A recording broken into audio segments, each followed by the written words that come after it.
This is a photograph taken on the wedding day, my wedding day to Karen, my wife.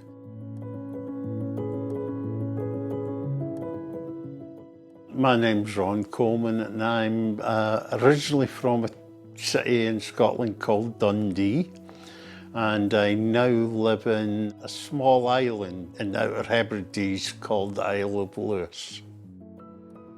It was actually my daughter that was probably the first person to notice it, that I was leaving the gas on and doing all sorts of stuff that wasn't quite right. We went to see my GP and he did some tests and he said there's a problem.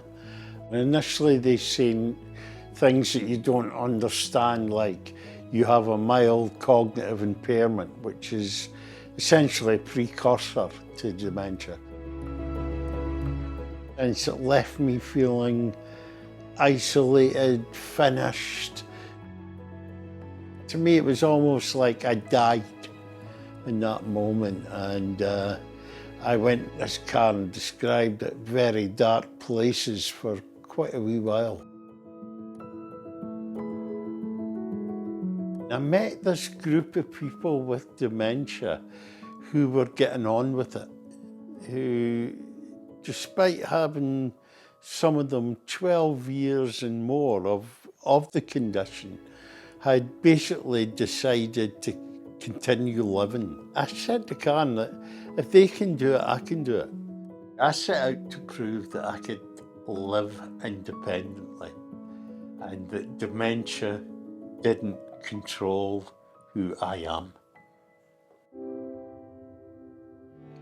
Had you come here a wee while ago, you would have seen notices on the wall saying, "Ron, turn the gas off," which doesn't affect your routine, but it affects your self-esteem. Not only do you see it, but everybody that comes in the house sees it.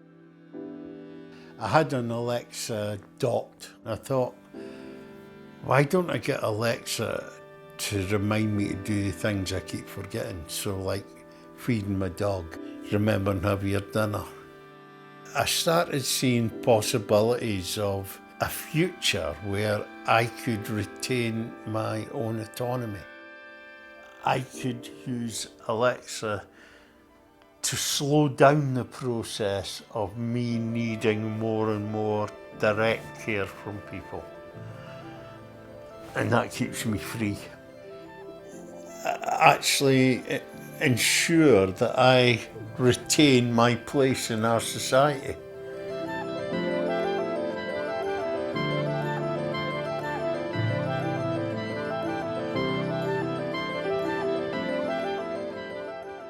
Alexa, what reminders do I have? Ron, here are your upcoming reminders.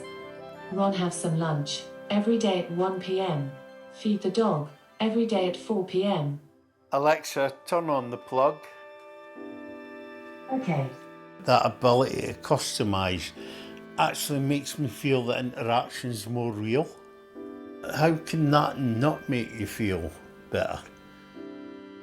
I think the important thing about Alexa for me is that it allows me to stay at home.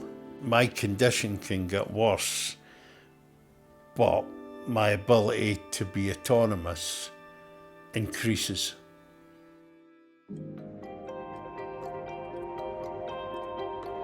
Quite a few people with dementia started asking me, how did you do it? And that was why I wrote Alexa and Me, so other people could see how they might use Alexa.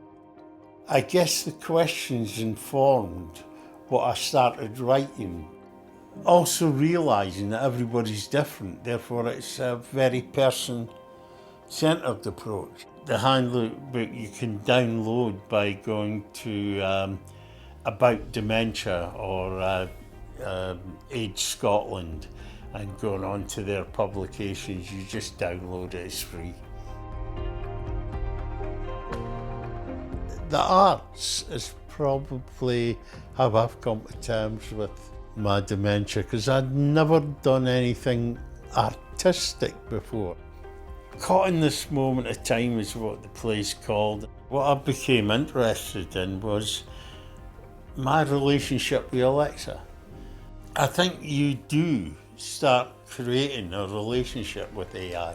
I wanted to show that there was a natural rationale behind using AI in dementia. It made sense. I guess the first thing that living my life my way proves is that you can't do it on your own.